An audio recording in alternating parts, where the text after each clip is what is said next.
आइए जानते हैं सावन में दान दक्षिणा करना कितना महत्वपूर्ण होता है हमारे जीवन में।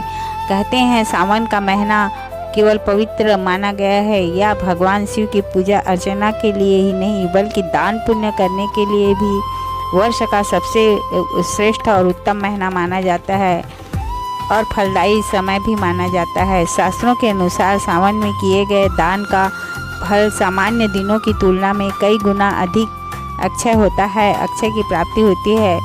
सावन में दान करने से अक्षय पुण्य की प्राप्ति होती। सनातन धर्म परंपरा की मान्यता के अनुसार सावन के महीने में दिया गया दान सीधे ईश्वर को समर्पित होता है। इसका पुण्य कभी समाप्त नहीं होता। ग्रह दोषों से शांति मिलती है। सावन महीने में क्षमता के अनुसार दान करने से कुंडली में अशुभ ग्रहों विशेषकर चंद्रमा, शनि और राहु का प्रभाव शांत हो जाता है। पापों से हमें प्रायश्चित मिलती है। निस्वार्थ भाव से जरूरतमंदों की मदद करने से जाने अनजाने में हुए पाप कटते हैं और मन को आंतरिक शांति मिलती है। शिव जी की विशेष कृपा हमारे ऊपर बनी रहती है। शिव पुराण के अनुसार भगवान शिव अत्यंत दयालु हैं, जो भक्त एवं गरीबों के असहायों और जीवों की मदद करते हैं। उस पर भगवान महादेव की कृपा हमेशा बनी रहती है। सावन में किन चीज़ों का दान करना बहुत शुभ होता है, आइए जानते हैं। अन्नदान सबसे बड़ा दान माना जाता है। गरीबों या भूखों को भोजन कराना, गेहूं या चावलों को और दालों का दान करना अत्यंत शुभ माना जाता है। जल प्यासे को अगर जल दान किया जाए, पानी पिलाना, जगह जगह प्याऊ लगवाना और राहगीरों को जल अर्पण करना भगवान शिव को जलाभिषेक के समान पुण्य देता है।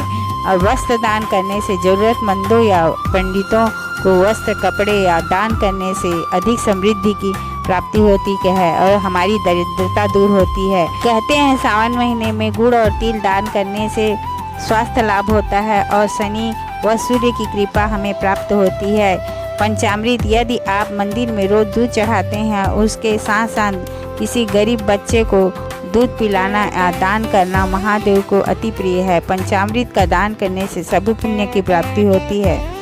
जूते, चप्पल या छाता, सावन के महीने में बारिश या कीचड़ से बचने के लिए देखते हुए किसी गरीब को छाता या जूते या चप्पल दान करना व्यवहारिक और बहुत पुण्यदायी माना गया है।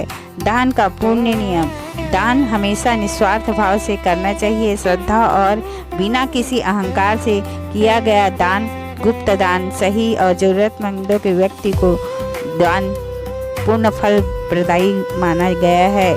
अगर दान में निस्वार्थ भाव रहे तो दान को सही अर्थ में माना जाए तो हमेशा अपना जीवन सुखी बना रहता है। दान किसी इच्छा की पूर्ति के लिए नहीं माना जाता है। दान सिर्फ अपने स्वार्थ की पूर्ति के लिए नहीं करना चाहिए। दान हमेशा ज़रूरतमंदों की इच्छा के अनुसार करना चाहिए। इसलिए भगवान हमें हमेशा सुखी रखते हैं और दूसरों की ज़रूरतों को पूरा करने के लिए हमारी मनोकामनाएं भी पूर्ण करते हैं। भगवान हमेशा हमें आशीर्वाद देते हैं। इसलिए दान पुण्य सावन के महीने में करने से हमें अखंड सौभाग्य की प्राप्ति होती है।